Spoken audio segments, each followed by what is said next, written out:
Why was everyone ignoring her at the briefing table? Why did the laughter sting more than the words themselves? Sarah Mitchell carried the coffee tray as if it were a shield.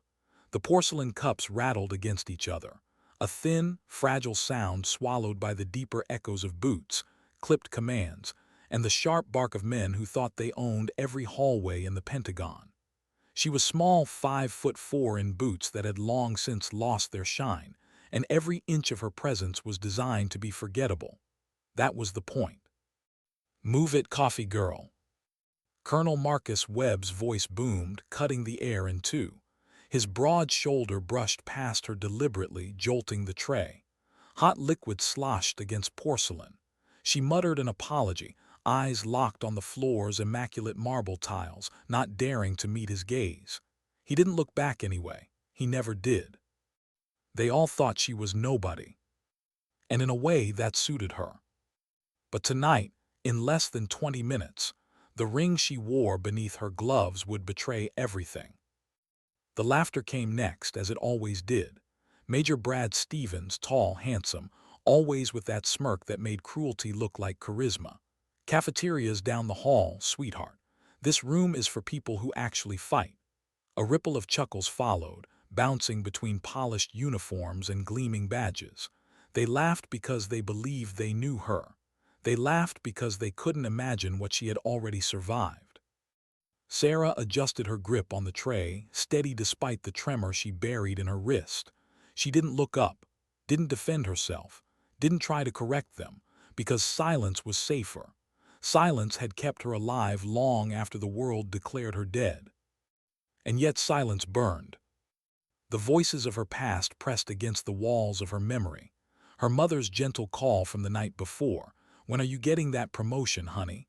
Your father would be so proud." Sarah had answered quietly, "Soon. Hopefully soon."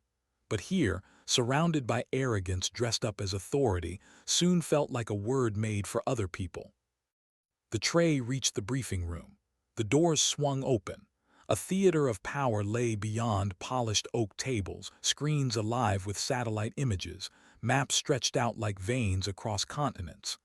Every officer settled into a role they had rehearsed for years, confident, loud, untouchable.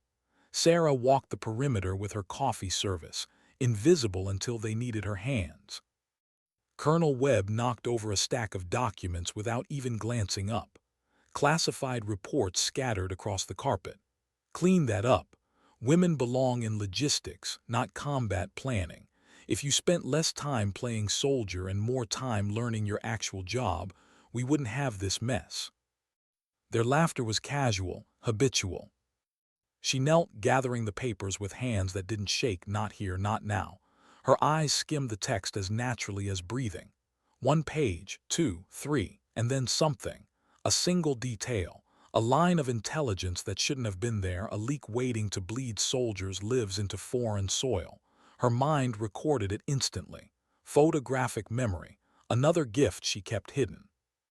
She tucked the knowledge away, stood, and handed the stack back to the men who thought her only talent was pouring coffee.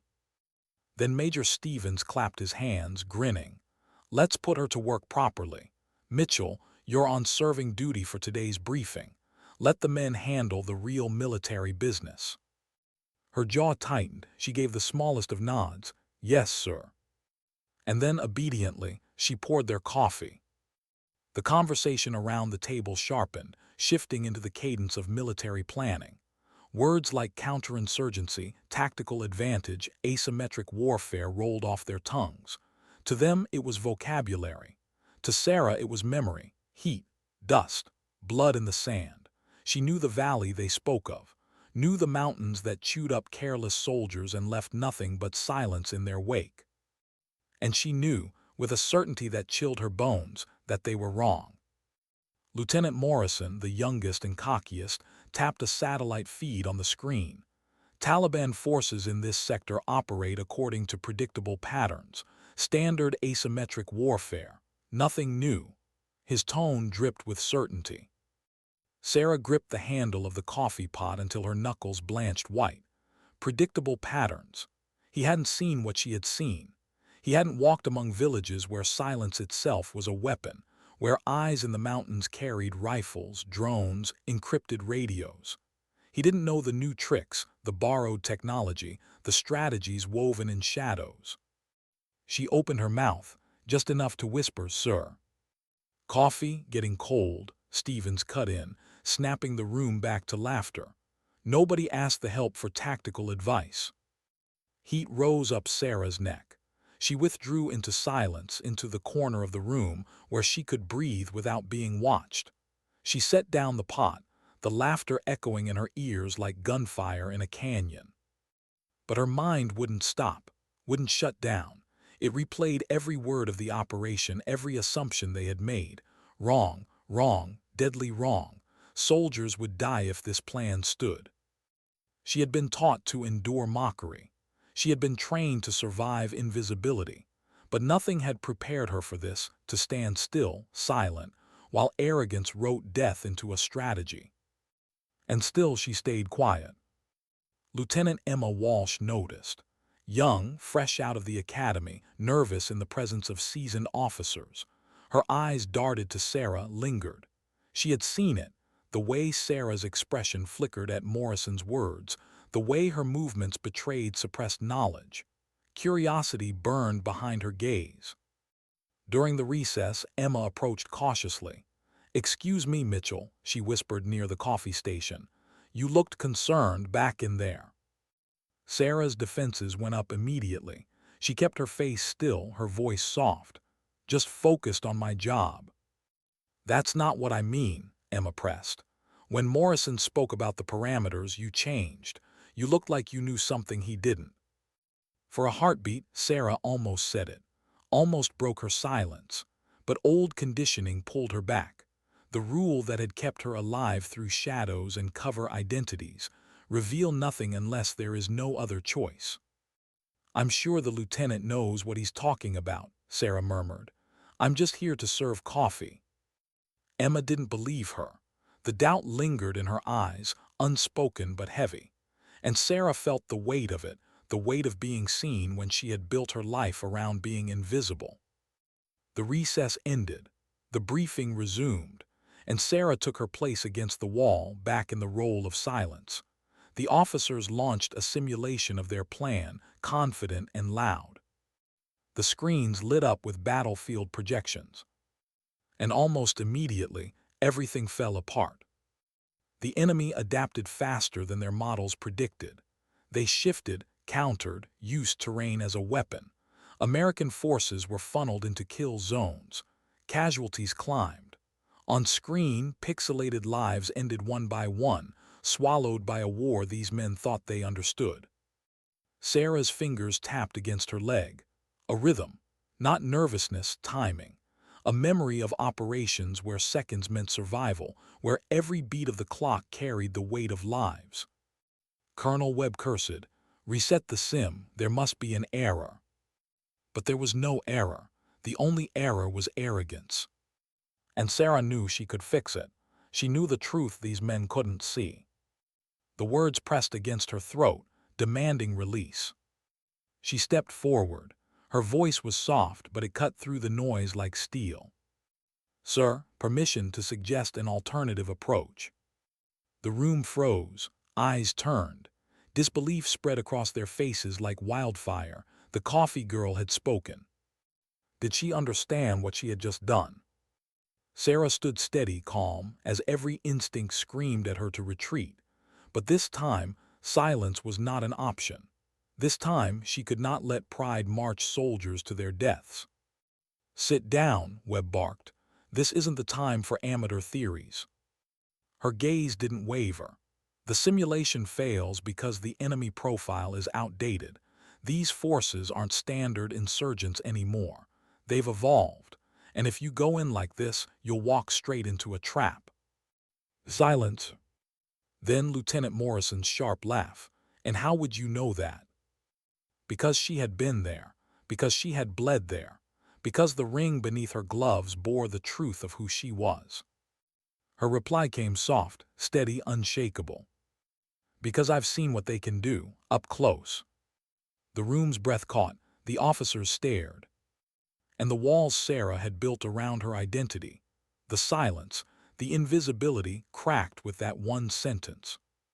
The coffee girl had just become something else. She stood alone, her words hanging in the silence like smoke. "I've seen what they can do." The officers stared at her as if she'd grown taller in the span of a breath. Their laughter had died, leaving only suspicion, disbelief, and something darker, the realization that their arrogance might have just been exposed. Colonel Webb leaned forward, his jaw tight. "Been where exactly?" His tone was low, threatening, the voice of a man whose authority had just been challenged in front of his peers. Sarah didn't move, didn't flinch. For 3 years she had lived inside silence, letting people believe she was nothing. Speaking now cost her more than anyone in that room would ever know. "Afghanistan," she said finally. Her voice was steady, measured. "The same region you're planning to deploy to." Stephen scoffed, a sharp laugh masking unease. "Support staff, medical corps. Maybe you patched up a few soldiers and now you think you're an expert." Sarah's gaze lifted slowly to his. "Operations," she said, "nothing more." The single word struck harder than shouting ever could. Operations meant combat, meant black assignments, meant the kind of missions that never appeared on official reports. Lieutenant Morrison laughed again, though the sound rang hollow. "Right, and I suppose you single-handedly won the war while you were at it." She straightened, not with anger but with a calmness that unnerved them all. "No, sir, but I learned how to recognize when American soldiers are about to walk into a trap." The screens flickered with digital carnage. Simulated soldiers cut down in a valley they'd been told was manageable. The men at the table leaned closer, desperate for an explanation, too proud to admit they didn't have one. Sarah stepped closer to the display. She raised her hand, not shaking, not hesitant, and pointed to the ridgelines etched across the topographical map. "Here, these positions command the valley floor, but they're vulnerable from the northeast. The ravines there don't show on satellite imagery. They're concealed. That's how you flank them. That's how you survive." The room froze. Her analysis wasn't a guess, it was precise, lived, real. Lieutenant Walsh whispered, barely audible, "How do you know about those ravines?" Sarah's eyes met hers for a heartbeat. "Personal reconnaissance." "When?" Webb pressed. His voice had lost some of its bark. "That's classified." The word dropped like lead. Classified meant sealed files. Classified meant operations whispered about but never confirmed. Classified meant this woman standing before them wasn't just some background analyst with a coffee pot. Stevens shifted uneasily in his chair. "Implement her changes," Webb muttered. "Let's see if she knows what she's talking about." The simulation reset. American forces shifted, using the concealed ravines, attacking from multiple angles. The valley that had moments earlier been a slaughterhouse now became a battlefield tilted in their favor. Enemy casualties rose. American losses plummeted. The mission transformed from disaster to tactical victory. The officers watched in stunned silence as the impossible unfolded on the screen. "Holy hell," Morrison whispered. Stevens leaned back, his smirk gone. "Mitchell, what exactly was your MOS?" He didn't use coffee girl, not anymore. "Operations specialist," she answered carefully. "That's not specific enough," Webb pressed. His eyes narrowed, suspicion turning to unease. "What kind of operations?" Her silence stretched, long enough for the weight of it to press against the walls. Finally, she answered, soft as a confession, "The kind that don't exist in official records." Emma Walsh's pulse quickened. The officers shifted uncomfortably in their chairs. The air felt different now, thicker, heavier. "Would you advise us on the full plan?" Emma asked cautiously. Before Sarah could respond, Webb snapped. "She's not qualified to advise on anything. Coffee is her job, and that's what she'll stick to." His words rang loud, but his voice carried less certainty than before. Because he had seen it too. The precision, the truth, the kind of knowledge you don't just stumble into. Sarah stepped back into the shadows of the room, silent once more. But the silence was different now. Not invisibility, anticipation. They watched her differently. Conversations faltered when she passed. Even their laughter had died, replaced with uneasy glances. Her anonymity was crumbling, and with it, the fragile cover she had built for 3 years. At lunch, she stayed behind, resetting the coffee service. The room emptied, voices trailing down the hallway. The silence left her exposed. Mitchell. She turned.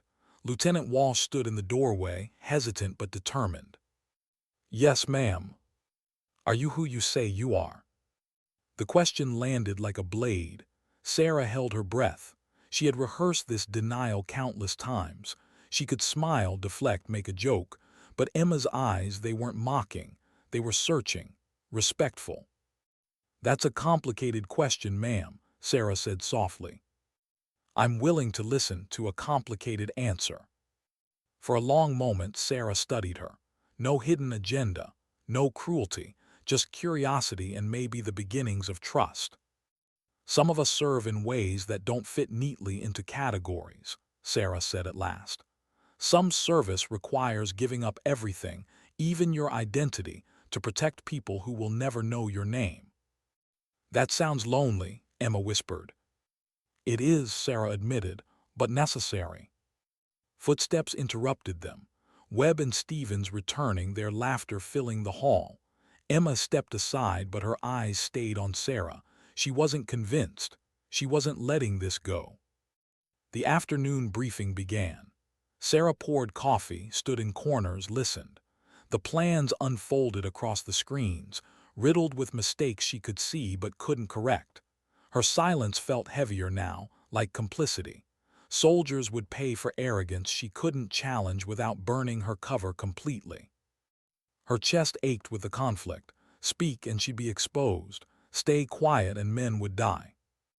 Then the alarm sounded. Shrill, relentless, the Pentagon's calm shattered. Emergency protocols. Red lights flashing down the corridor. The automated voice declared, "This is not a drill." Every officer straightened, the theater of confidence ripped away by reality. Colonel Webb grabbed the secure phone, voice clipped. Command, report. The reply came, broken by static. Patrol team ambushed. Sector 7, communications jammed. Hostile movement converging, 3 wounded. The briefing room shifted from arrogance to chaos. Plans unraveled. Reinforcements were 6 hours away. Air support grounded. The patrol was cut off. Stevens leaned over the console, pale. Can we reestablish comms through alt channels? Negative, the voice replied. All standard protocols compromised. Sarah's hands moved before her mind caught up. She opened her tactical bag. Fingers brushed across equipment she hadn't touched in months but which felt like part of her body. Secure comm devices, modified tech, tools from a life no one here knew she had lived. Sir, she said quietly. Webb spun toward her, eyes flashing. What? I can reach them. The room froze. What the hell are you talking about? Stevens barked. Non-standard frequencies, Sarah said evenly. Channels they won't be monitoring. I can cut through. You don't know what you're, Webb began, but another urgent transmission cut him off. Large-scale attack imminent. 30 minutes. Survivors unlikely without extraction. The alarms wailed. Soldiers bled in the desert. Silence wasn't an option anymore. I need access to the secure array, Sarah said, stepping forward. An authorization for emergency extraction protocols. Webb barked a bitter laugh. You need authorization. Lady, you serve coffee. You don't extract soldiers from combat zones. Sarah looked at him then, steady, calm, unshaken. Actually, sir, I do. She moved to the console. Her fingers flew, accessing systems that required clearances none of them imagined she possessed. Morrison shouted, "Step away, you're not authorized." Then the screen changed. Credentials appeared, not the clearance of a coffee server, not an analyst, not logistics. Delta-level access. The room gasped. Walsh whispered, almost reverent, special access programs. Sarah ignored them. Her voice slipped into the tone she hadn't used in years, clipped, calm, professional. Viper 7, this is Phantom Base. Do you copy? For a heartbeat, only static. Then a voice strained, desperate. Phantom Base, this is Viper 7. We thought you were offline. We're taking heavy fire. Need extraction. Sarah's hands moved in blur across the keys. Copy, Viper 7. Sending alternate exfil routes. Stand by for data transmission. The room held its breath as she worked, every movement revealing the truth she had buried. Sarah Mitchell wasn't just an analyst. She wasn't a coffee girl. She was something far more dangerous. She didn't hesitate, she couldn't. Viper 7, I've got your coordinates. Sarah's voice was steady, calm, controlled, the voice of someone who had spoken into radios under fire, who had guided soldiers through hell before. Adjust position 15 degrees northeast. Concealed ravine ahead. You'll have cover for 200 meters. The speakers crackled with gunfire in the background, desperate voices cutting in and out. Copy, Phantom Base, moving. Every officer in the room leaned forward, watching the screen as if their eyes alone could keep the soldiers alive. On the tactical display, the patrol's GPS indicators shifted, sliding toward the route Sarah had mapped. How do you know about concealed ravines? One of the voices in the field demanded.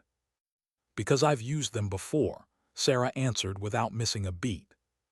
The room erupted, whispers, curses, disbelief. Webb tried to speak, but his words failed.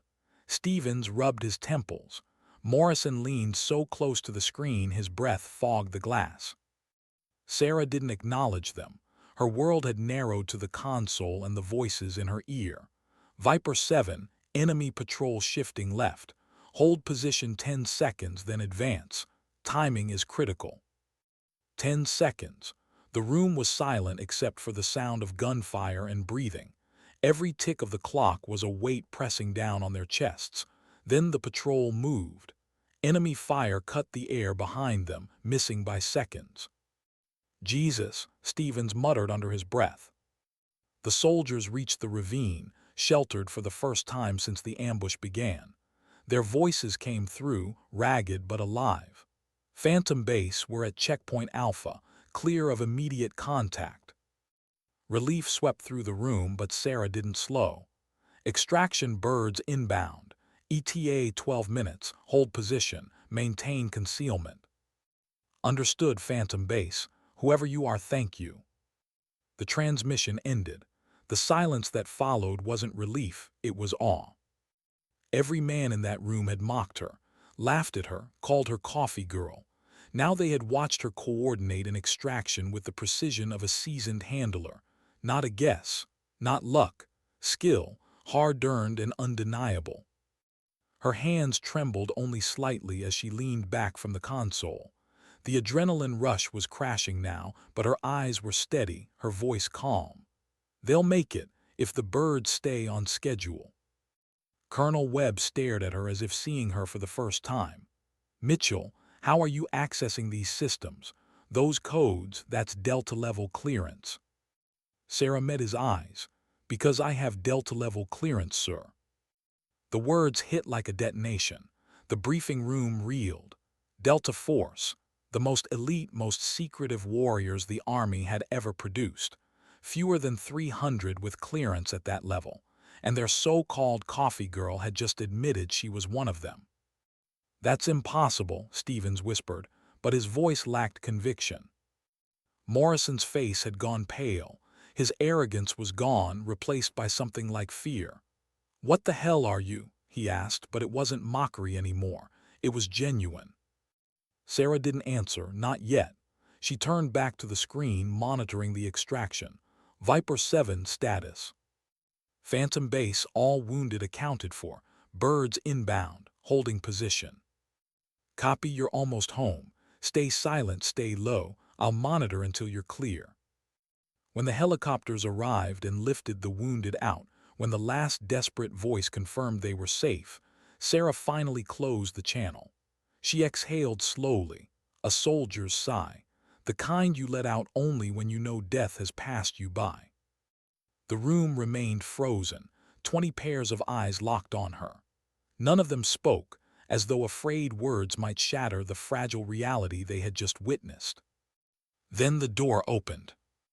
Boots, heavy, deliberate, echoing with authority, the kind of presence that silenced even the most arrogant officers. General Morrison entered the room, not the young lieutenant, no, the general, silver stars gleaming, 30 years of service carved into his face. His very presence shifted the air, pulling every spine straighter, every chin higher. "At ease," he said automatically.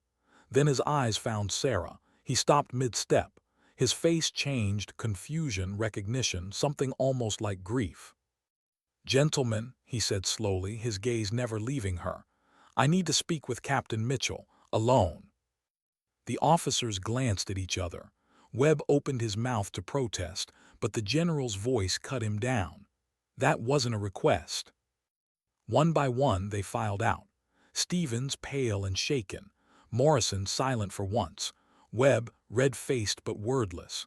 Even Emma hesitated before stepping through the door, giving Sarah one last searching look. The door closed, silence. "Hello, Sarah," the general said softly. Her jaw tightened. "Hello, sir." He took a step closer, his eyes searching hers. 3 years, 3 damn years, we buried you, full honors, I gave your eulogy myself. "That was the idea," Sarah replied, her voice steady but tinged with weariness. "I said you were the finest soldier I'd ever commanded," he said. His laugh was short, bitter. "And now I'm staring at a ghost who just saved 3 soldiers with skills that officially don't exist." He looked at her hands. "May I?" Slowly Sarah removed her gloves. Her hands bore the scars of combat, of weapons, of surgeries, and on her right ring finger a simple silver band. The general's breath caught. "Unit 7, he whispered, reading the inscription. "Ghost Protocol." "Yes, sir."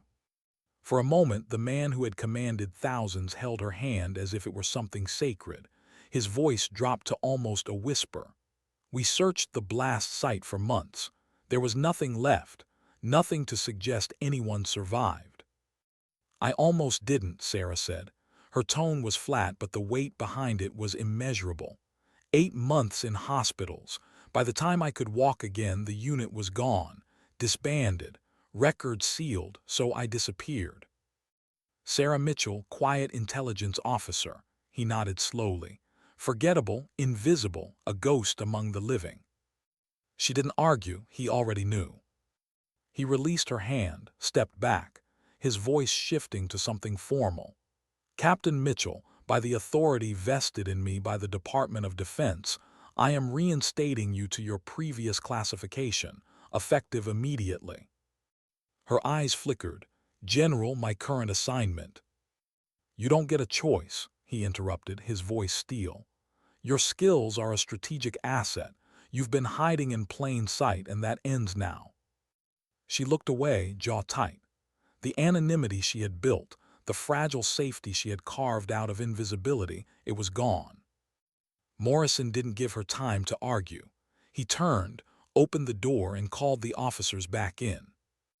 They returned hesitantly, curiosity burning in their eyes. The general faced them, his voice booming.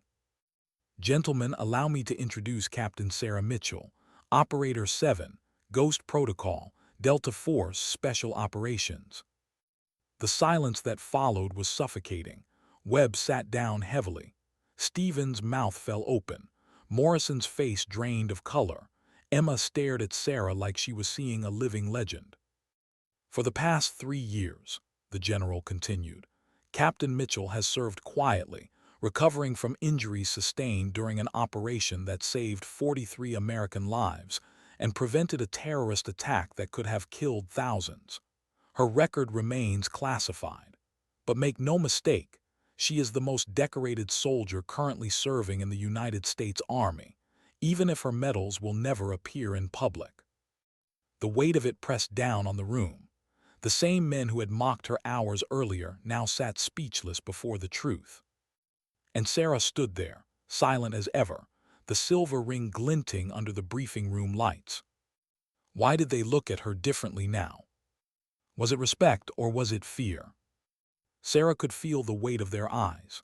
Webb, who had shoved past her in the hallway that morning, sat rigid in his chair. Stevens, whose laughter had been her constant companion for weeks, now avoided her gaze. Morrison, once smug and dismissive, stared at the table as if ashamed to lift his eyes. And Emma Walsh, young, fresh, eager, watched Sarah with something else entirely. Wonder, respect, maybe even hope. General Morrison broke the silence. His voice filled the room like a hammer striking steel. What you witnessed today should change how you see this woman. Captain Mitchell is not here to serve you coffee. She is here because her knowledge, her training, and her experience have saved more lives than any of you can comprehend. And yet, his eyes narrowed, sweeping across the table, you treated her as if she were invisible, as if her presence diminished yours. Let me be very clear. The only thing diminished today was your judgment. The words landed heavy. No one dared respond. Sarah shifted her weight, uncomfortable with the spotlight. She had wanted silence, anonymity, but now the truth was out and there was no undoing it. Captain, the general said, turning to her. His tone softened slightly. Your first assignment is immediate. I want you to review and revise the operational plan for Mountain Storm. Based on what I've seen, you'll identify deficiencies my staff missed. Her heart sank. She had been here before, rooms full of men, overconfident, blind to reality. She had been the quiet shadow who corrected their mistakes without recognition. She had walked through dust and fire to prove knowledge came not from rank, but from surviving what rank refused to see. She wanted to refuse, to say no, but soldiers in the field had no time for her hesitation. They needed her now. Yes, sir, she said quietly. The general handed her a leather folder. Inside, fresh orders, her clearance restored, her identity no longer erased. Captain Sarah Mitchell was back. The murmurs began after he left. Webb rubbed the back of his neck, his voice rough. Captain, we didn't know. Sarah looked at him, calm, unreadable. You shouldn't need to know someone's past to treat them with respect, Colonel. The words cut deeper than any reprimand. Webb fell silent. Stevens cleared his throat. Captain, he faltered, the arrogance drained from his tone. I owe you an apology, several actually. Sarah gave him a single nod. Not forgiveness, not yet, just acknowledgement. The shift was palpable. Hours earlier they had laughed at her. Now they listened for her words. Every gesture carried weight. Every silence demanded interpretation. And Sarah felt the suffocating truth. Invisibility had been easier. Emma approached after the meeting, her steps hesitant.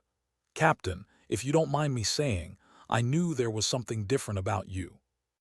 Sarah allowed the faintest smile. You trusted what you saw, that's rare. Ma'am, would you? Emma hesitated, then pushed forward. Would you mentor me? The request caught Sarah off guard. She had been trained to vanish, to leave no trace.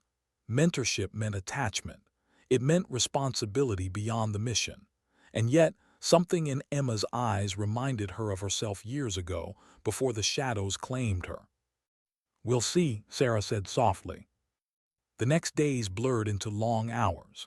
Sarah dissected the operational plan with surgical precision, stripping away assumptions, exposing blind spots, rewriting strategies.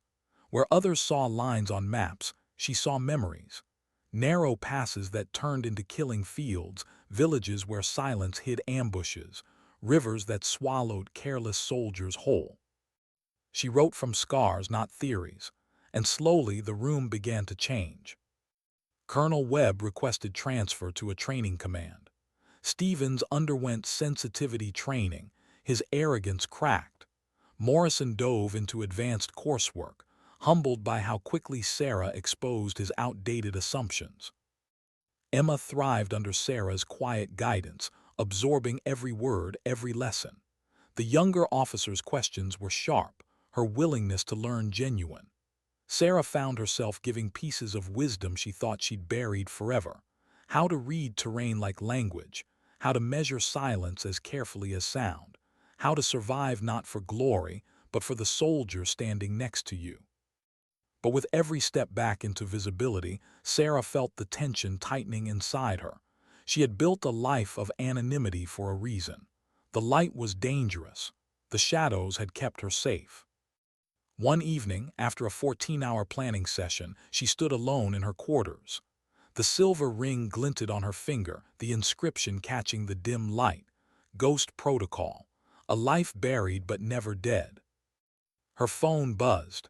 A message encrypted beyond standard Pentagon security. She froze. Only one network used that encryption. Only one world. The text read, "Mitchell Phantom, we need to talk."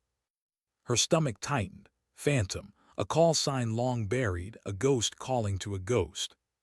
She stared at the message, the weight of two worlds pressing down on her chest. One world wanted her in the open, recognized, decorated. The other whispered her back into shadows, where names were erased and victories unsung.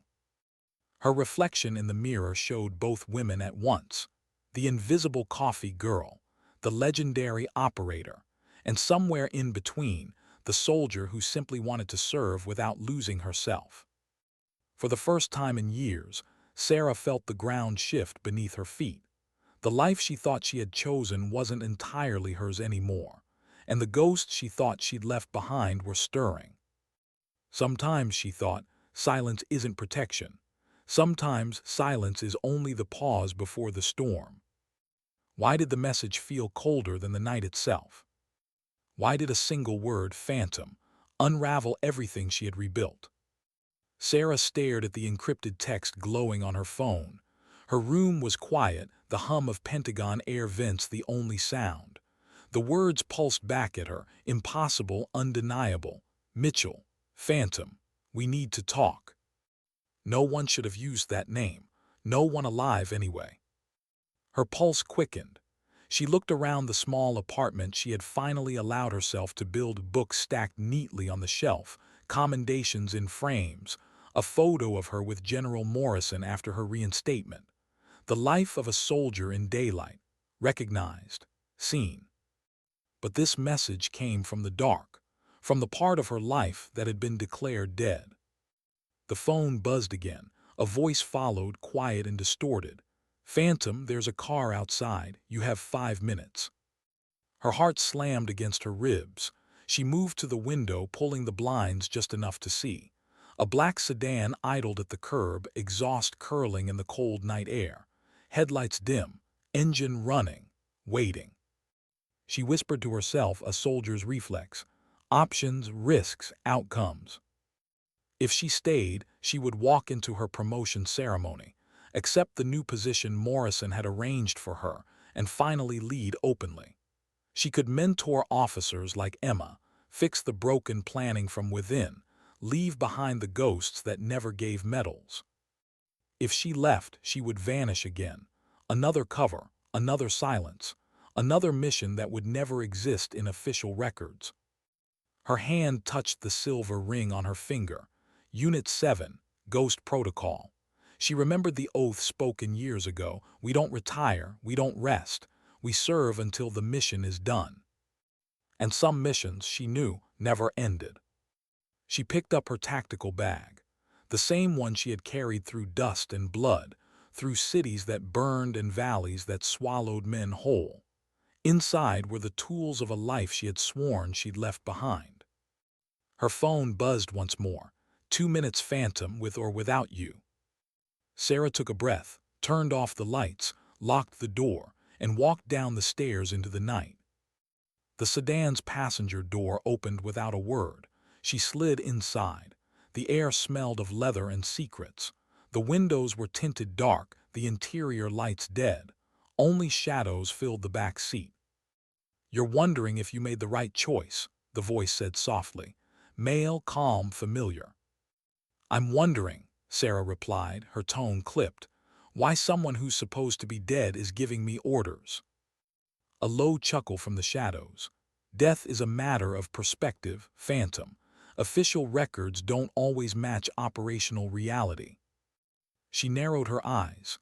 Ghost Protocol was disbanded. All personnel declared KIA or reassigned. That was the deal. The program was disbanded, the voice agreed. But the need for what we do never vanished. It only grew stronger, more urgent, more dangerous. Sarah turned slightly, trying to see the man's face, but the shadows refused. She clenched her jaw. What's this about? The reply came with weight. Someone with our training has gone rogue, and they're not just leaking information, they're fighting against us. Sarah felt ice run through her veins. Impossible, there were only 12 of us. Officially, 11 are dead, and one, a pause, has been serving coffee in the Pentagon for 3 years. Her stomach twisted. The implication was impossible, and yet the logic was sound. If one ghost could vanish, why not another? The sedan sped through Washington streets, heading west, away from the lights, away from safety. The voice continued. 18 months ago, operations began failing in patterns too precise to be chance. Ambushes that shouldn't have happened. Enemy forces adapting in ways they couldn't have without inside knowledge. Tactical signatures we recognized. Ghost Protocol methodology. Sarah's voice hardened. Show me. A tablet slid into her lap. Its screen lit with classified reports, grainy photos, intercepted communications. She studied them quickly, her mind processing the patterns, the angles of attack, the timing of ambushes, the precision of enemy countermeasures. Her throat tightened. She recognized it. Not just the style, but the rhythm of training only 12 people on Earth had ever endured. This isn't leaked intel, she whispered. This is execution. Someone is leading them. Exactly. Her hands tightened on the tablet. Who? We don't know yet, but we know this, the patrol you saved today. They were targeted deliberately. Their route was compromised from the inside, and if we hadn't intervened, their deaths would have been the first act in something much larger. What's the timeline? Sarah asked. 72 hours, maybe less. A joint NATO operation is about to launch. If the rogue operative is active, the results could be catastrophic. Thousands of casualties. Sarah closed her eyes, breathing slow. This was the world she had tried to leave, where failure wasn't embarrassment, but coffins draped in flags, where betrayal wasn't politics, but blood. And you need me, she said quietly. You're the only one who can move between both worlds. The Pentagon knows you. The shadows know you. And with your new position, you have access to everything. Cover to investigate without suspicion. The sedan turned onto a dirt road, headlights off, swallowed by forest. Ahead, faint lights glowed, a compound hidden where no maps would ever mark it. The voice shifted, softer, almost respectful. Welcome back to the world that doesn't exist, Phantom. The car stopped. The door opened. Sarah stepped out into cold night air, the weight of her tactical bag heavy on her shoulder. The facility was quiet from the outside, almost unremarkable. But inside, screens glowed, encrypted communications streamed, satellite feeds covered walls. A place that looked less like a base and more like the nervous system of an invisible war. Then she heard a voice, a familiar one. Sarah Mitchell. She froze, turned. A woman approached, decorated but unofficial, eyes sharp as glass. Colonel Patricia Hawkins, a name that hadn't been spoken in 3 years. A soldier Sarah had once thought dead. Patricia, Sarah whispered, I thought. Dead, transferred, retired, take your pick, Hawkins said with a thin smile. Convenient fictions, but some of us never left. Behind her, others appeared. Faces Sarah recognized from shadows, comrades she had trusted with her life, now ghosts like her. Her chest tightened, relief, grief, suspicion all at once. How many of us? Enough to handle what needs handling, Patricia replied. Not enough to handle this alone. Sarah's gaze dropped back to the tablet in her hand. the betrayal staring up at her, the ghost who had turned. "What's the plan?" she asked. Patricia's answer was simple. "We do what we've always done. Identify, neutralize, protect lives that will never know how close they came to ending." Sarah looked at the silver ring on her hand. Unit 7, Ghost Protocol, the life she had tried to bury.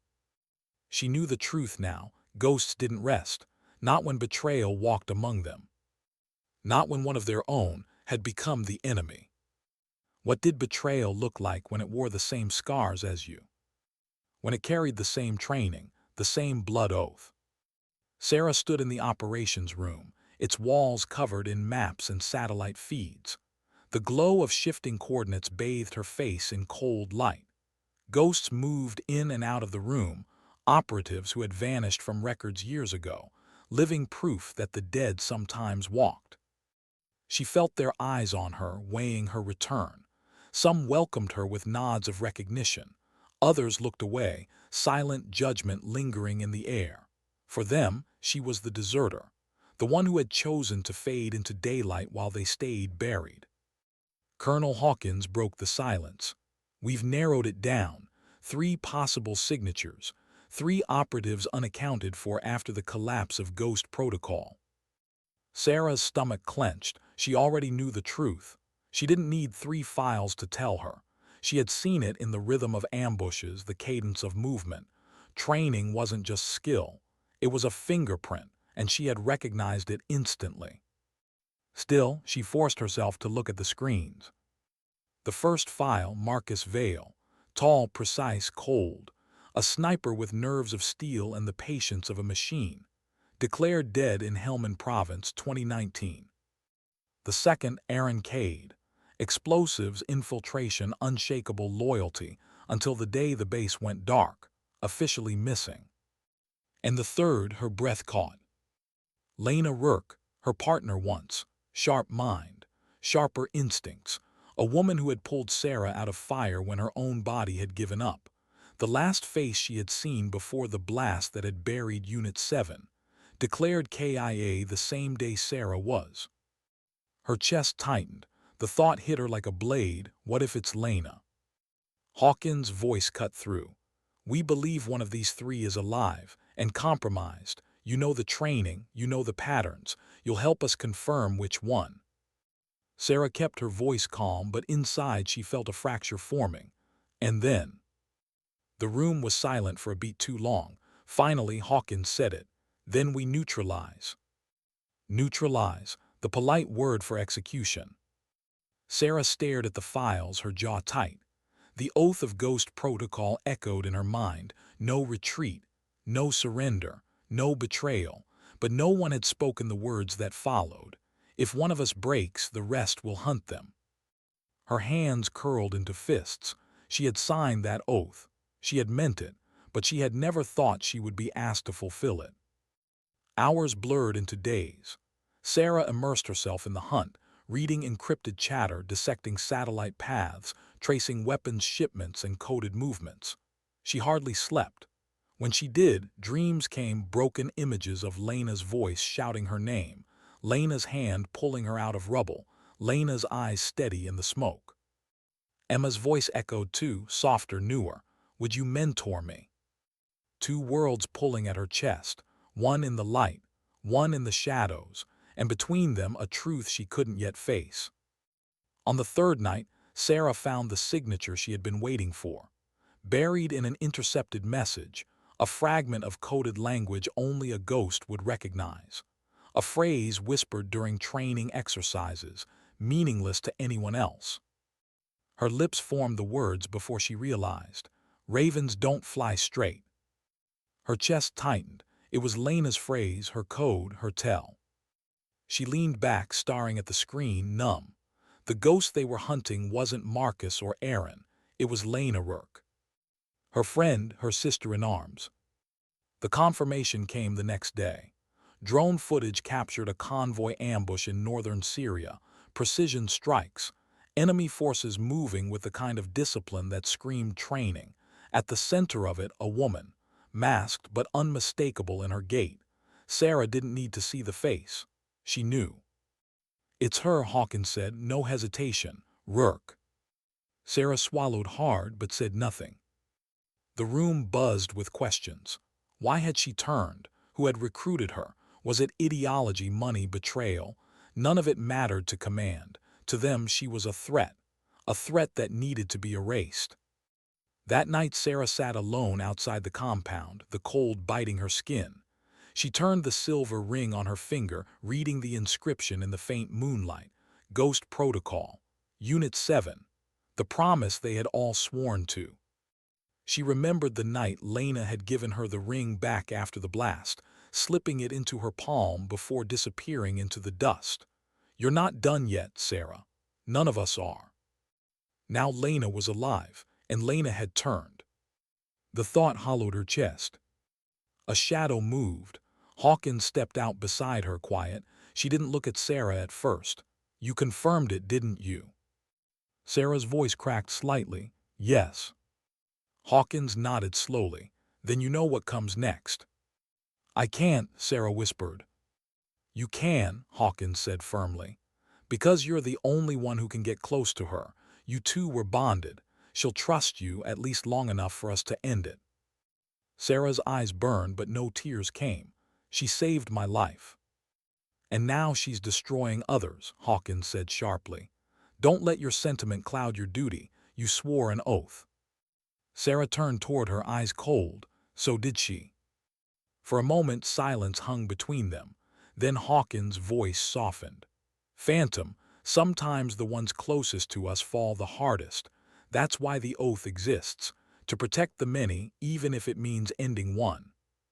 Sarah looked away, her chest heavy. The next morning the mission orders came. Intercept, confirm, neutralize. She read them in silence, then folded them neatly, tucked them into her pocket and walked away. Emma caught her in the corridor. "Captain, they said you're deploying. What's going on?" Sarah hesitated. For a moment she wanted to tell Emma everything. About ghosts, about betrayal, about oaths written in blood. But she only said, "Keep learning, Lieutenant. The Army needs officers who listen." Emma frowned, sensing the weight behind the words, but didn't press. Sarah walked out into the morning light, her tactical bag over her shoulder. The air felt different, heavy, final. She was walking not toward a mission, but toward a reckoning. Toward a woman who had once been her sister. Toward a truth she wasn't sure she could survive. And in the silence of her own heart, she asked the question she couldn't let anyone else hear. "What if I can't pull the trigger? What do you say to a ghost when it stares back at you? What do you say to someone who once saved your life before deciding to take others?" The desert wind bit cold across Sarah's face as the helicopter lifted off, leaving her alone in the dust. The extraction point was miles away. The convoy she tracked was already moving, and somewhere inside that convoy was Lena Rourke. Her partner, her shadow, her sister. Sarah adjusted her gear, her rifle slung low. Every movement felt heavier than usual, as though the air itself resisted her. This wasn't like the missions of old, where the enemy was faceless, nameless, just another target in a file. No, this mission had a face, a memory, a voice. She moved through the terrain like water slipping through cracks, low and silent. Old instincts returned, muscles remembering what her mind wanted to forget. Ghost Protocol training was built for this: invisibility, patience, precision. She found a ridge and lay prone, scope sweeping the valley. Dust trailed behind armored trucks weaving through a canyon road. Too disciplined, too clean. Whoever led them wasn't improvising. Her gut clenched. It was Lena, she knew it. Sarah tracked the convoy through her optics. A figure emerged from the lead vehicle, masked, scanning the terrain with an instinct that mirrored her own. The posture, the stance, the rhythm of the search. Sarah whispered into the empty air, "It's you, isn't it?" For a moment she thought the figure turned in her direction, as if Lena felt the same pull across the distance. But then the mask turned back, and the convoy rolled on. Hours passed. Sarah shadowed them from the high ground, every step haunted by memory. She remembered the sound of Lena's laughter in the barracks, sharp and unfiltered. The way she steadied her during her first op, whispering, "Trust your training, not your fear." The night Lena dragged her bleeding body through rubble, refusing to let her die.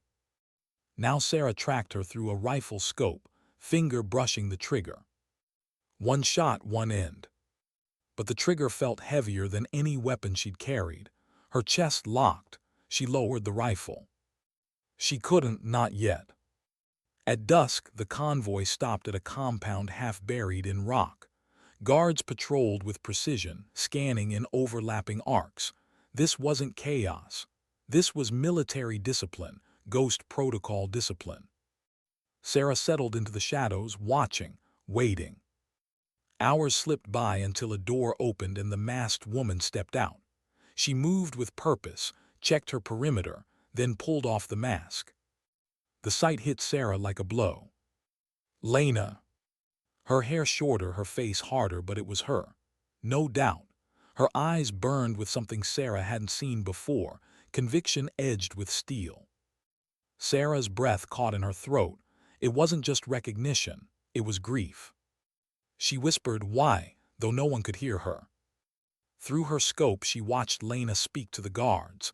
Her body language was commanding, almost magnetic. These weren't mercenaries obeying orders. They were loyal, committed to her.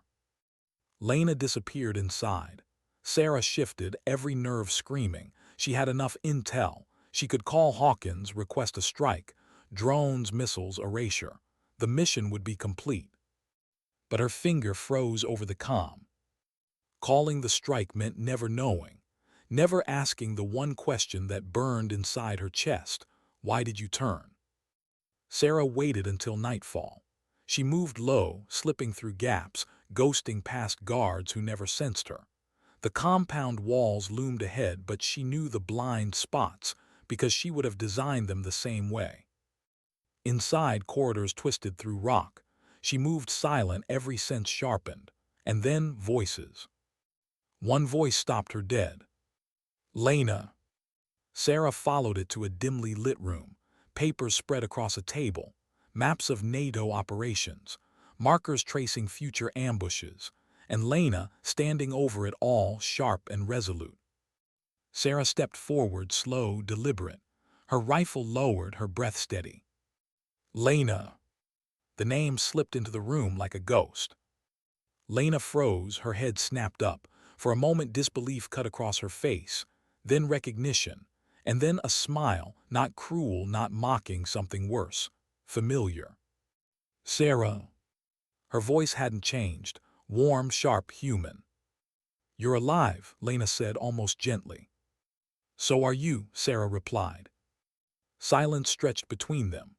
The years of dust and fire, of lies and silence, pressed down like weight on their shoulders. Lena's smile faded. "I should have known they'd send you. Who else could they trust?" "Trust," Sarah said, the word sharp. "That's what you broke." Lena's expression flickered, hurt flashing before the hardness returned.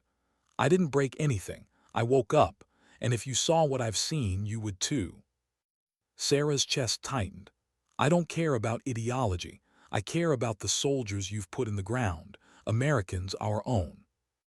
"Our own?" Lena's voice rose, sharp now. "Do you think we were ever theirs? We bled for ghosts, Sarah. Missions denied. Sacrifices erased. Lives discarded the moment they weren't useful." Sarah shook her head. "That doesn't justify betrayal." Lena stepped closer, eyes burning. "Betrayal to who? A government that buried us alive, that let our names rot in sealed files. Tell me, Sarah, how long were you going to keep playing their shadow until you realized they don't see you any more than the coffee cup you carried?" The words cut deeper than Sarah wanted to admit. "I didn't come here to argue," Sarah said finally. Her hand brushed the rifle at her side. "I came here because they told me to stop you." Lena's gaze dropped to Sarah's hand. For a moment, her lips curved in something almost like sorrow. "So it comes down to this," she said softly.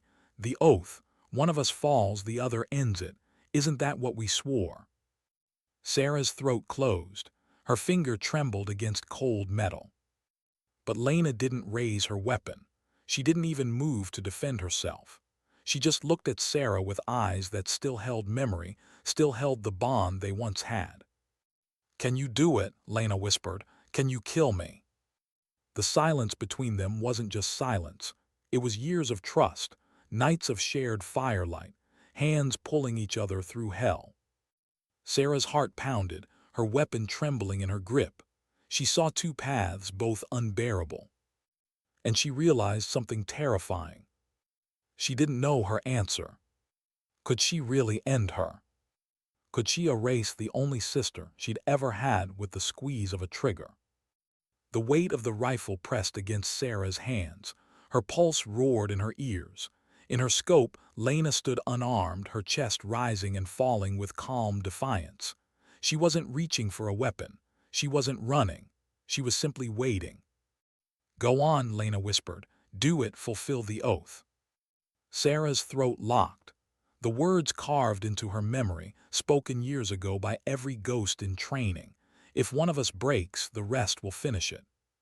But standing here, the words felt hollow. "Why, Lena?" Sarah asked again, her voice cracking. "Why walk this road, after everything, after everyone, why?" Lena's eyes glistened in the dim light. For the first time, Sarah saw not anger, not zeal, but grief. "Because I couldn't stand it anymore. Watching coffins come home draped in flags, knowing their deaths didn't even earn a line in a report. We were supposed to be the best. Instead, we were disposable. They buried us alive, Sarah. And I couldn't keep living like a ghost." Sarah felt her chest ache. She understood that pain. She had lived it too. Nights spent invisible, mornings serving coffee while men who hadn't bled a drop mocked her. The silence of sacrifice with no recognition. The loneliness of living unseen. But she had never turned her rifle on her own. "Those soldiers out there," Sarah said, her voice trembling with fury, "the ones you ambushed, the ones you're planning to ambush, they weren't the ones who buried us. They were just doing their jobs. They trusted the system. They trusted us."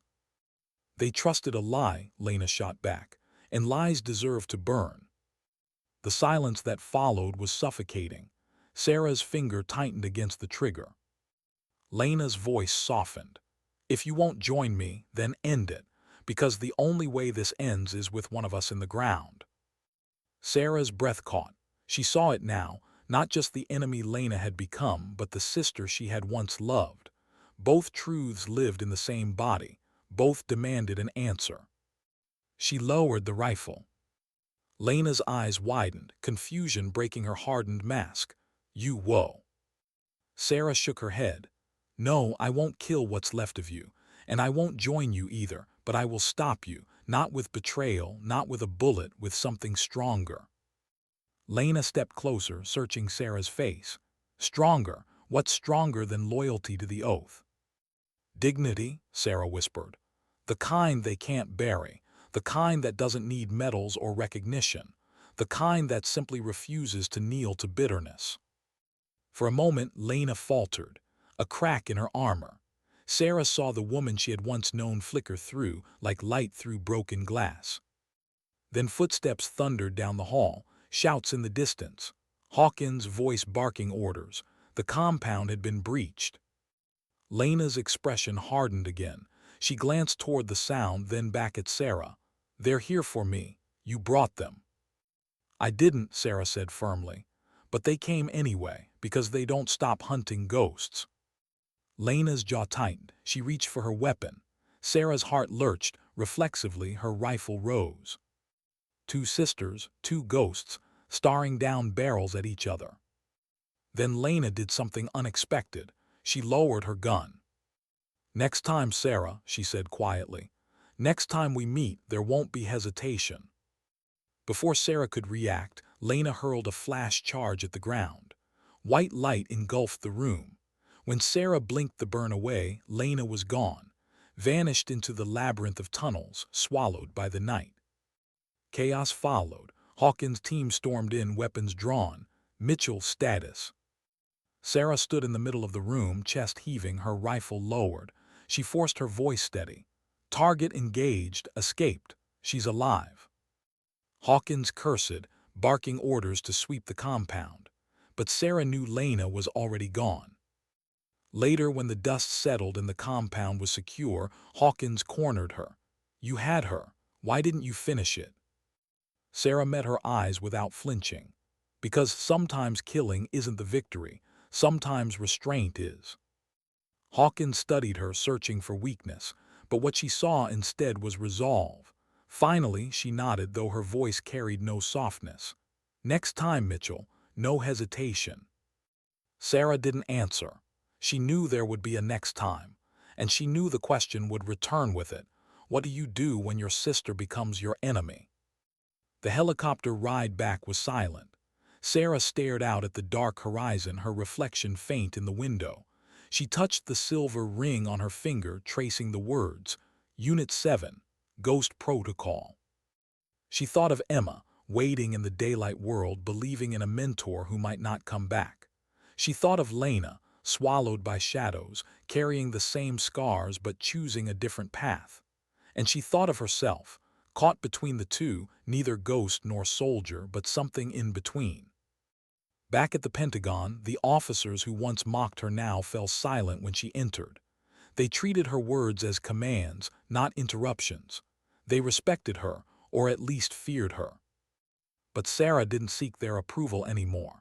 She had seen too much to crave medals or speeches. Late that night, she walked alone through the empty halls. Her boots echoed softly. The air was still, and in that silence she understood the truth. Sometimes dignity doesn't shout. Sometimes dignity doesn't demand recognition. Sometimes dignity doesn't kill even when it can. Sometimes dignity simply acts. And in her silence, Sarah Mitchell acted, one decision at a time, walking the narrow path between ghosts and soldiers, between loyalty and betrayal, between vengeance and grace. Because wars were fought with weapons, but survival, true survival, was carried in the quiet choices no one ever saw.